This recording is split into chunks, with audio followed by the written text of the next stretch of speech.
Now let me give you the Cliff Notes version of how I got into radio. I'm a lawyer, as Jesse mentioned, and I was running a small business in Cleveland, Ohio, even though I'm from here.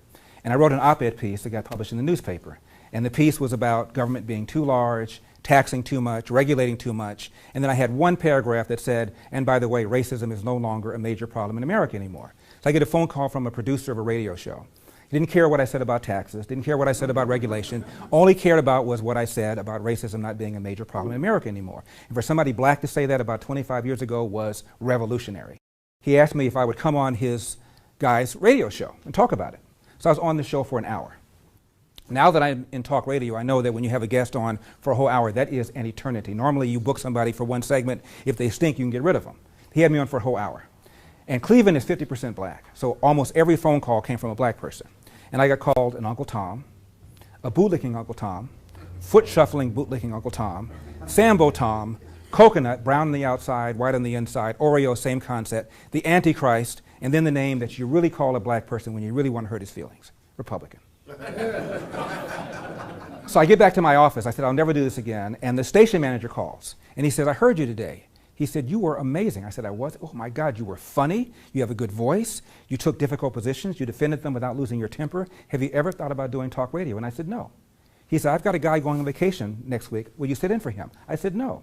He said, why? I said, I don't like being yelled at. I don't like being called a bunch of names. No, thank you. He said, are you married? At the time I was. He said, do me a favor, go home to your wife, talk this over, and I think maybe she'll convince you to change your mind. I said, I'll do that, but I doubt that she'll change my mind. So I went home to my then wife, Cindy, and I told her about this. She said, what do you think about talk radio? I said, I know very little about it. What little I know is it seems shallow, glib, and stupid. She said, it is. You'd be good at it. So I did it, fell in love with it. I met Dennis Prager. I got a 2-day audition at KBC, and I've been in talk radio now for about 25 years. One of the things that I've talked about time and time again is the importance of fathers in our lives. Back in 1965, a guy named Daniel Patrick Moynihan, who later on became a Democratic senator, wrote a report called The Negro Family, A Case for National Action.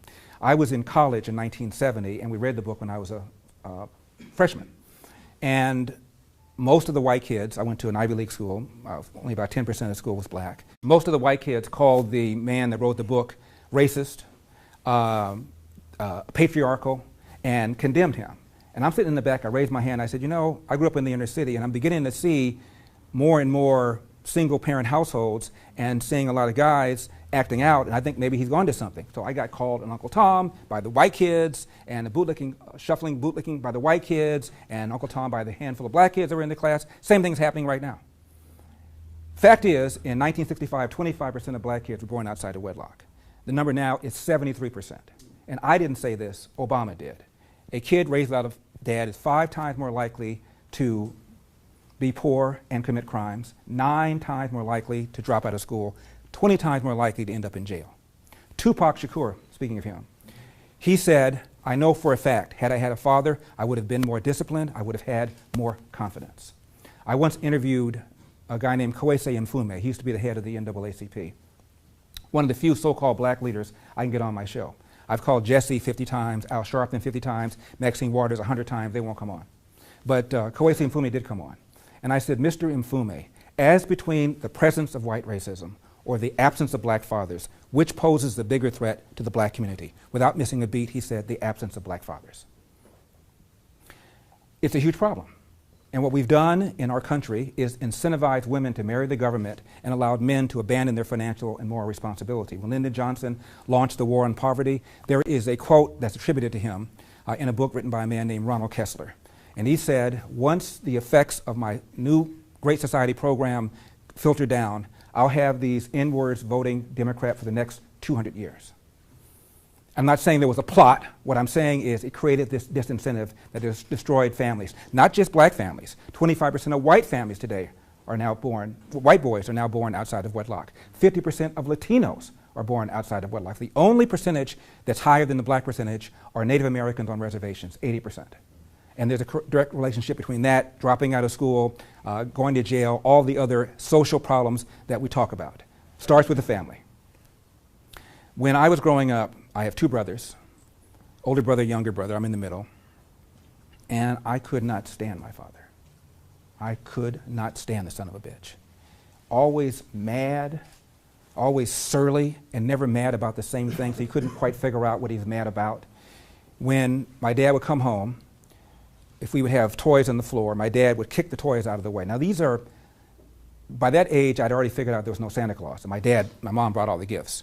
So he's buying gifts, and because he's mad that they're on the floor, he'd kick them. And sometimes so hard they would ruin them. He just seemed irrational to me, like this volcano of anger, and I did not get it. I wondered why he had kids. And when I was about 10 years old, my dad started a restaurant. He saved up his nickels and dimes and started a little cafe in the Pico Union area. So all of us worked for him. My brothers and I worked for him. Nobody liked working for him because he'd get mad and start screaming at you. It's a little diner. It's not even as big as this room, and 15 stools. So when my dad would yell at you, everybody in the restaurant could hear it, and it was embarrassing. And I'd like to say I had enough cashews to say the next time my dad yelled at me, I was going to have it out with him. But I said to myself, next time he yells at me, I'm going to leave. And I did. The waitress called in sick that day, so there was a restaurant full of people, just my dad and me, and I walked out. My dad was pissed. And he came home, he paid me $10 a day plus tips. He had the $10, he balled it up at me, I was laying on my bed, and he said, why did you leave? And I said, I got tired of the way you spoke to me. And my dad turned around and walked out, and I did not speak to him for 10 years. When I say did not speak to him, I mean didn't speak to him. I mean, not even how about those Rams? Do you think it's going to rain? We did not talk. I was able to graduate from high school. I went to college in the East Coast and law school in the Midwest, and then worked in the Midwest, so I never talked to him for 10 years. I would call the house. My mom would answer the phone. I'd talk to her. I would never talk to him for 10 years. So I'm beginning to have a little difficulty sleeping. And I don't know why, but I'm beginning to think it probably has something to do with some sort of unresolved issue with my dad. I don't know. So I called my secretary and I said, cancel all my appointments. I'm going to LA. When I visited LA normally, I would call my mother and she'd meet me at the airport. But I didn't want anybody to know I was coming because I wanted to catch my dad cold. So I walked in, took a cab to the restaurant, walked in, 1:30, they closed at 2:30. I had both my bags. I walk in, my dad was stunned, and I said, I want to talk to you. He goes, fine, wait till we close. We close in about an hour. Shall I put your bags in the back? I said, no, Dad, I'm only going to be here for about 5 or 10 minutes. I was going to call him a son of a bitch. I figured he'd call me an ungrateful son. At least we clear the air. So my dad, I'm sitting there for an hour, and I'm saying to myself, all right, Larry, be cool. Don't tee off on him. Just very calmly explain to him why it is you have issues with him. And then he'll respond and tell you that you're ungrateful, and then we could be, that'll be that. So my dad sat there, and I teed off on him. And you know how I can be.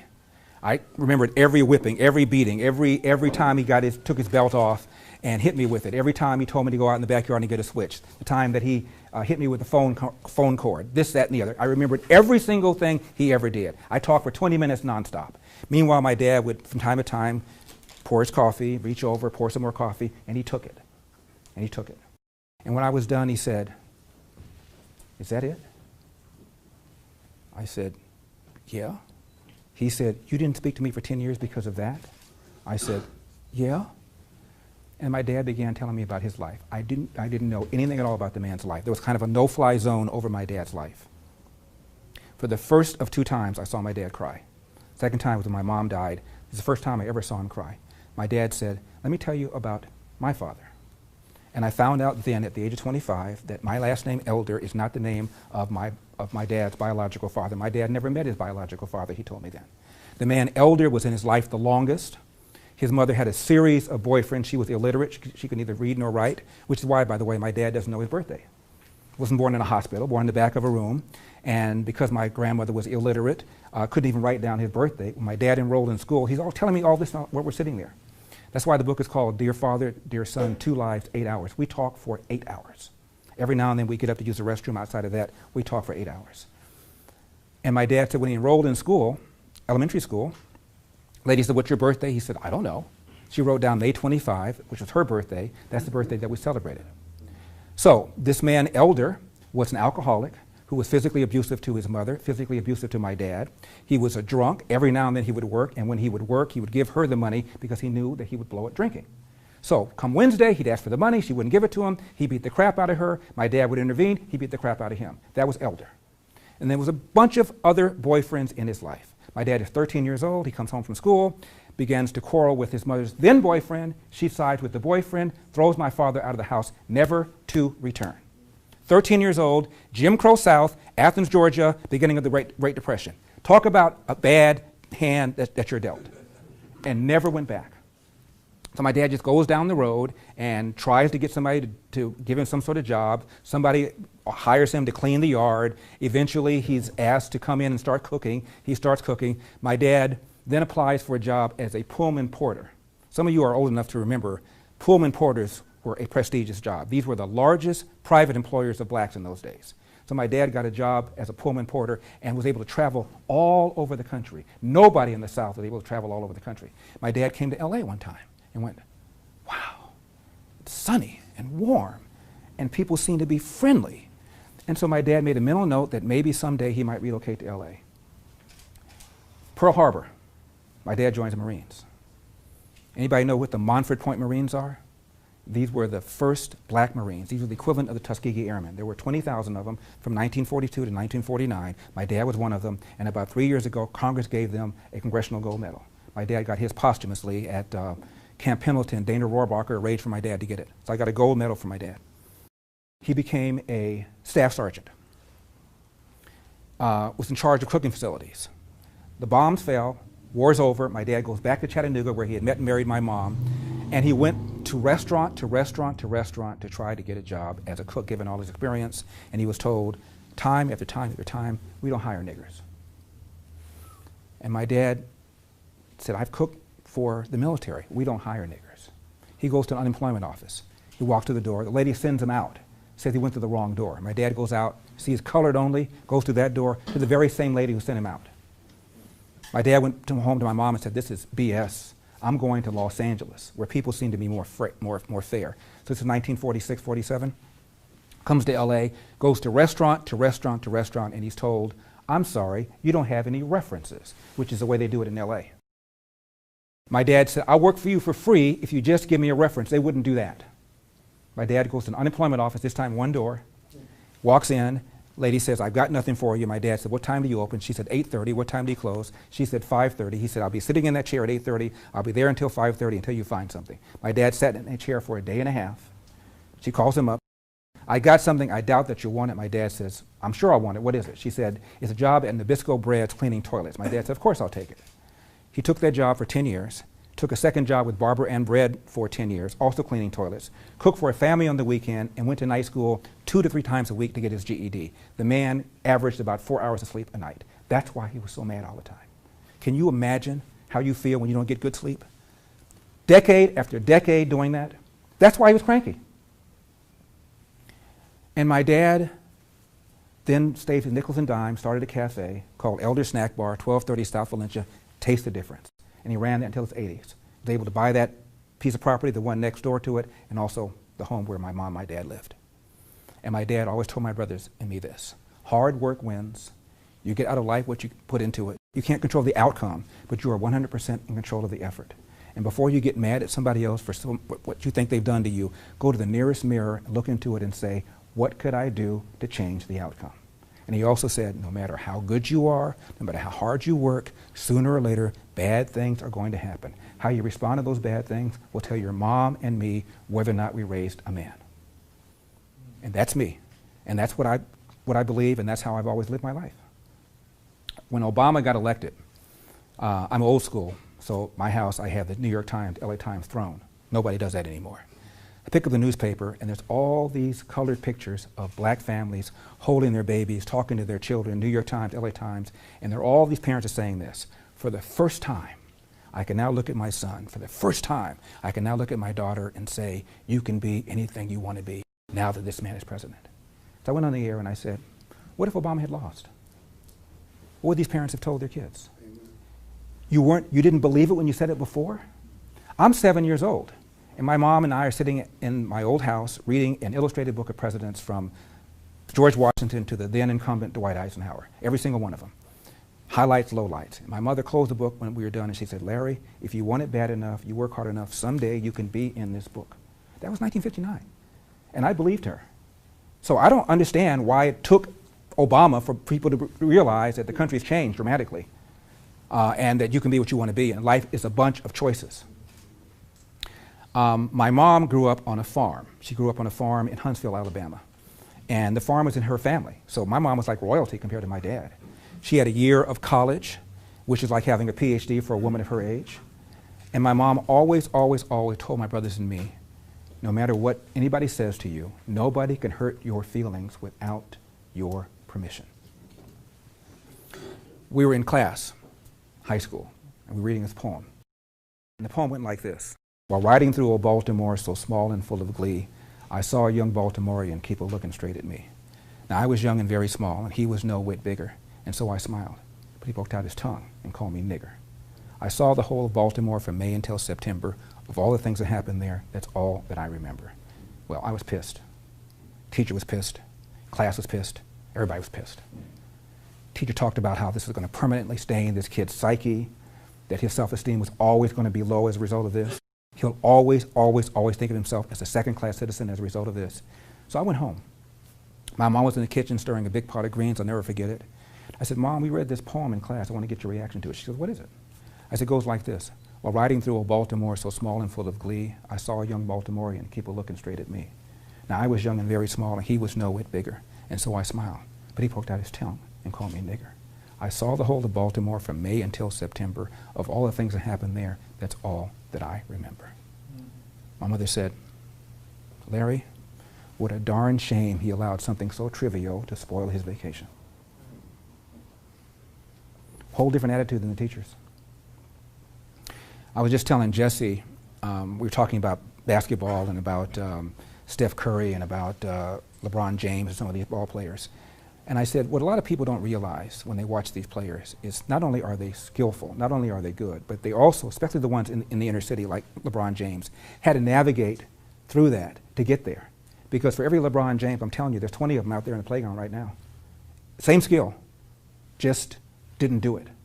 I was at my aunt's house one time, my aunt in Detroit. She kind of, almost like Jesse Lee, people would drop in and talk with her because she was so motivational. And I was in law school at University of Michigan. So I was visiting her, and I was telling her about my first year classes and what I was doing, and there was this guy who was there who was kind of a drinking buddy of my aunt's. And all of a sudden he starts crying. And I look up. I said, excuse me, did I say something wrong? And he said, I wanted to be a lawyer too, but I got involved in a bunch of jackassery. And I did this to myself. He didn't blame anybody. And I see this time and time and time again. There was a kid when I was growing up named Perry. Some of you probably know who Bo Jackson was. Yeah. Great athlete, amazing athlete, football player, baseball player, you name the sport, he did it. Well, this guy was like that. I'm telling you, every bit as good as Bo Jackson. He was the quarterback for the football team. He was the two-guard for the basketball team. He was the best pitcher in the baseball team. Perry picked up a tennis racket and started playing around with it and tried out for the tennis team after 2 weeks and made the team. You name the sport, he could do it. Yeah. But he had an attitude. And at the time, I didn't quite understand it. But he would not only beat you, but he would also berate you while he was beating you, so he was not popular in class. But I admired him because I always wanted to be an athlete and I wasn't. And he admired me because he always wanted to be more academically oriented and he wasn't. So we made kind of a funky little team. And when the coaches from Marquette and from UCLA and from Duke and from North Carolina came to scout him, everybody did, they talked to the coach. What's he like? Coach told the truth. He's a coach killer. You put this guy on your team, you won't be able to manage him. I can barely manage him, he said. And he told him about the time I was there. Perry came to practice late. He often came to practice late because he was the man. And for the first time, the coach lit into him, verbally tongue-lashed him. Perry took off his jersey, threw it at the coach's face, and he started the next game because he wanted to win. Not right now, because he wanted to win. And rather than sit his ass down and say, this is how it's going to be, this happened to him over and over and over again.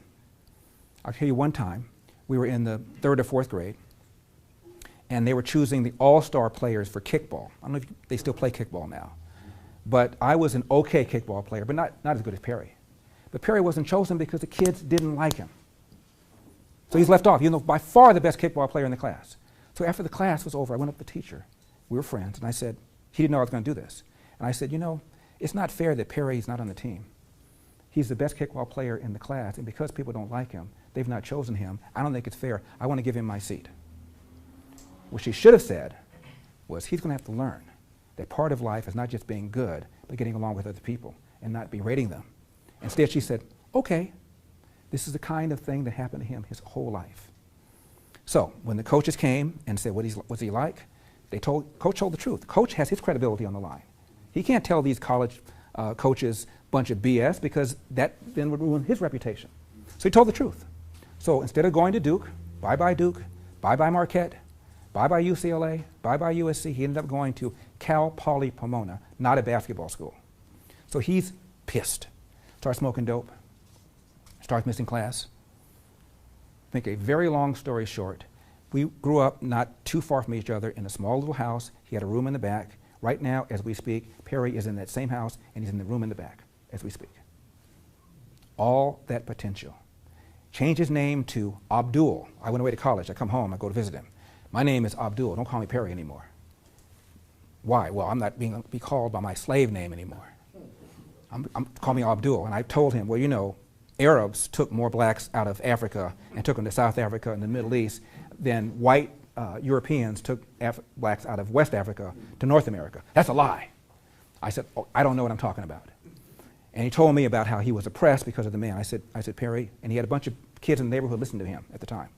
I said, you can tell these kids all that BS. I know you. I've known you since the 2nd grade. We had the same teachers. So whatever the white man did to you, he did to me. How come he didn't hold me back? I said, what you did was on you. What you did was anger. And I found out later on about how much anger he had against his father. Generally speaking, when I grew up in the 60s, virtually nobody came from a single-parent household. There was one kid down the street named Greg who didn't have a mom, and she died, collapsed. First kid I know to lose his mom. Outside of that, everybody in my neighborhood had fathers. They had varying relationships with their fathers. All these fathers were World War II vets, Depression-era guys, tough guys. They were not like Ward Cleaver where you could talk to them about your problems. Everybody had issues like that with their dad, but they were there. But Perry didn't. And I did not realize the damage it was doing. It turns out his mom also was an alcoholic. I didn't even know that. Mrs. Brown always seemed fine to me, but when we got older, I found out that she was also drinking. So he was angry at his father, angry at the world, and took it out on everybody around him and ended up creating a self-inflicted wound that messed up his life. And the moral to the story is, everybody's life right now is a series of choices. Big choices, little choices, acts of omission, acts of commission, things you didn't do, things you did do, and ultimately they add up to put you where you are. And before you blame somebody else, you look in the mirror and ask yourself, what could I have done to change the outcome? Anybody have a question? Yes, sir. Larry, I'd like to know about your brothers and how their relationship was with their father. I have 2 brothers. I have an older brother named Kirk. My brother was in the Navy. When I was 13 years old, he joined the Navy. And he is now retired very comfortably from SoCal, Unical. It was Phillips, 76, had a bunch of different incarnations, but he was a foreman, retired, now living in Riverside, very happily married forever. He and his wife had one of the happiest marriages I've ever seen. You see them together, they act like newlyweds, they act like kids. When I had this reconciliation with my father, by the way, my 2 brothers and I also, again, we also felt the same way. So I had this reconciliation with my dad. I called my older brother, the one you just mentioned, and I told him what happened. I said, Dad is not the son of a bitch you think he is. And I told him all the stuff I told you about how hard he worked and all the stuff that he went through. My brother was surprised. I said, call him. He said, I'm not going to call him. He had a fight with my dad, too, for another silly reason. I'm not going to call him. So I'm visiting my dad about 2 weeks after I had this conversation with my brother Kirk. I said, Dad, did Kirk call? He goes, yeah. And I said, what happened? He said, we had about a 3-hour conversation. I said, really? And he says, I just feel so much better about him. So I improved my relationship, my brother's relationship with my dad. My little brother had done a lot of drugs. He was also diabetic. My little brother died at about the age of 42. Never really reconciled with my dad either, and even though I talked to him about it. But around the time I talked to him about it, my brother was very, very sick and never did reconcile. But my dad's relationship or non-relationship with all 3 of us affected us. There's no question about it. but my little brother more so than me and my older brother. He was not as strong. We fought all the time, by the way, and I feel some degree of guilt over this, only slightly because I was so young, and I don't believe in beating yourself up for something that you didn't know when you were that age. But we didn't get along. We were 15 months apart, and we fought all the time. If somebody said yes, Dennis would say no. If somebody said up, Dennis would say down. Left, Dennis would say right. And whatever I did, Dennis did the opposite of it. And I didn't realize it until I got into college. I was a very, very good student. Made A's without even trying. Dennis had difficulty. And in those days, teachers said insensitive things like, why aren't you the way your brother is? So he heard this all the time. So Dennis said, F this, I'm going to be the anti-Larry. I didn't realize that until I got into college. I studied psychology about what happens when you follow a brother who's done very, very well, and the pressure it puts on somebody else. And so Dennis rebelled and wanted to be the anti-Larry. Had I understood that was going on, I would have treated him differently. But I just thought he didn't like me, and we just had this tension. And I now realize he was jealous. And he was jealous because he wasn't as good in school as I was. If I had done that and known that, I would have been a lot more patient, but I didn't. Anyway. Yes, sir. Larry, can you talk briefly about Thomas Sowell and how you came to meet him? And Thomas Sowell is in his 80s now, and he is an economist and probably the smartest person I've ever been around. Happens to be black. I first saw Thomas Sowell when I would watch Firing Line, the show that William F. Buckley had on PBS for 20 some odd years. And Thomas Sowell came on the show and started talking about how he thought racism was not a major problem in America anymore, which stunned me because I'm 14. And he was opposed to affirmative action, which doubly stunned me. I kind of felt that given the fact that we got jacked over because of slavery and because of Jim Crow, they kind of owed us this. And he talked about how if you don't raise your game, you'll always be a second-class citizen. It's not fair to make other people who are white stand at the back of the bus because of something that their forefathers did. He talked about the small number of white people that have any real connection with slavery. Right now, only about 5 white Americans have any real generational connection to slavery, meaning that their ancestors owned slaves. Even during slavery in the South, only 1 out of 10 people owned slaves, and most of those only owned 1 or 2 because they were expensive. Most white people have come to the country after that. So when you look at all the white people in America, only about 5% have any real connection to slavery. And he said stuff like that. So why should everybody else pay for something that their ancestors had nothing to do with? And I was flabbergasted by that. So I began reading his books. He's written about 40 books. David Mamet, the playwright, called Thomas Sowell America's greatest contemporary philosopher. Not economist, philosopher. Because he writes a column in about 300 newspapers, been writing it now for 20 or 30 years, written about 30 or 40 books. If you guys don't know him, go on YouTube and you'll see him and check him out and meet him. So I'm, fast forward now, I'm doing talk radio, and I'm on C-SPAN. My show in those days was 4 hours. They put the entire 4-hour show live on C-SPAN, so anybody in the country could see it. I get a letter from a man named Thomas Sowell. Dear Larry, my wife and I watched you. You were amazing. I just want you to know how thoroughly impressed we were with you. If I can do anything for you, let me know. That's like getting a letter from Elvis. And you know he's still alive. And Tom Sowell invited me to his home. He lives in the Bay Area. He's so secretive. I mean, you should see the mail I get, death threats I get. Imagine the death threats he got 30 years ago saying this kind of stuff. So in his office at Stanford, he doesn't even have his name on the door. He's had so many death threats. He won't even give you his address. When he asked me to come up to visit him, he picked me up from the airport. He wasn't going to give me his address. So we went to his house. We spent the weekend together. And I just asked him questions, and it was just probably one of the best weekends I've ever had. He's also a photographer, and you should go online and see some of his work. And he said if he could do it all over again, he would have been a photographer full time. And I said, that's what I said. I said, Tom, honestly, your pictures are wonderful, but there are a lot of good photographers. There's only one contemporary, greatest American contemporary philosopher, and that's you.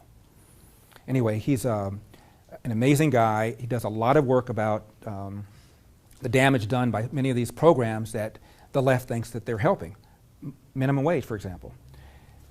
Most people think minimum wage is just something that needs to be done because if you don't have a minimum wage, bosses are so cheap and so ornery, they won't pay you jack. Turns out that before the minimum wage, a black teenager was more likely to have a job than a white teenager. Why? Because a black teenager would market lower wages. I'll work for less money than this white kid would. His cost of living was lower, so black kids were able to market their skills lower than a white kid. All of a sudden, the law comes in, designed, by the way, by white racists, because they were tired of these unskilled black teenagers taking jobs away from other white teenagers. So all of a sudden, they put in a minimum wage telling people, you got to pay here. Well, this guy's willing to work here. Sorry, you got to pay here. Well, if you're going to pay here, you can get some white people to do that. And so for the first time, white teenagers began to have more jobs as a percentage than black teenagers. It had the opposite effect that most black people today, left-wing people today, think it has. So you have Hillary and Obama all raising the minimum wage, having no blooming idea how much damage this is doing to the very people they claim that they care about. He also talks a lot about family and about the relationship between the welfare state and single-parent households and how much damage it's doing. He's where I've gotten a lot of my data, my information, he's just an incredible guy. So Thomas Sowell, S-O-W-E-L-L is his name. Yes, sir. While I was listening to your story about your father, I was reminded of my own journey growing up and having various opportunities to develop multiple skills. I'm currently a graphic artist, but I've also done construction work for people. I've worked in theater. I used to be an aircraft mechanic in the Air Force. Renaissance man. I try to, and I look at my peers and I try to convince them that they could do the same thing, but they don't. Because it seems like they have these big, like dreams. Oh, I want to be an entertainer, or I want to do this, but they either don't know how to get there, or they don't want to take the steps to get there. So, what would you say to them? I would tell them if there's a shortcut, I'd have found it. There isn't. I'm sorry. It's hard work. It's not going to be a lot of fun a lot of time. That's why it's important to try and find something that you enjoy because you put the time into it. But there's no shortcut. And if you try hard, people will help you. People will come to you. You remember the Dream Team, the Olympic Dream Team, with Magic and Michael Jordan and Charles Barkley and all those guys? Crushed the rest of the world. Beat them by 50, 60, 70 points sometimes. That doesn't happen anymore. Why? The rest of the world raised their game. They didn't lower the hoop. They didn't widen it. They got better. Let's get better. Work harder, smarter, more disciplined, more dedicated. Put the same amount of time we put into shooting free throws as we put into math and science and literature, and we'll raise our own game. I'm Larry Elder.